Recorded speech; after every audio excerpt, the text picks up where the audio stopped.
chờ ai chết à na hey ពួកឯងបានជប់ជើងខ្លាំងហើយម្នាក់នេះគឺអ្នកក្លាហានច័ន្ទចៅ អ្នកក្លាហានច័ន្ទចៅល្បីល្បាញក្នុងពិភពគុណបងប្អូនយើងទាំង4នាក់មានភ្នែកគ្មានប្រស្រីមែនគេមិនត្រឹមតែទទួលតំណែងបានតែប៉ុណ្ណោះទេទទួលរហស្សនាមហៅថាឆ្មាពិឃាតថែមទៀតផងឆ្មាពិឃាតមែនហើយច័ន្ទចៅខ្លាយទៅជាឆ្មាពិឃាតអញ្ចឹងក៏ដូចទាំង5នៅក្នុងកោះសៀនខុងនេះខ្លាយទៅជាយ៉ាងណាដែរទៅឪពុកកូននិយាយថានៅក្នុងពិភពគុណមានអ្នកក្លាហាន2នាក់ដ៏អស្ចារ្យ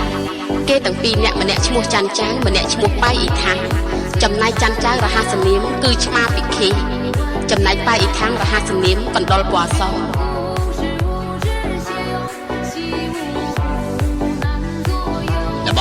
ថ្ងៃក្រោយល្បែងឆ្មាចាប់កណ្ដុរឬកណ្ដុរចាប់ឆ្មាមិនទាន់ដឹងនៅឡើយទេ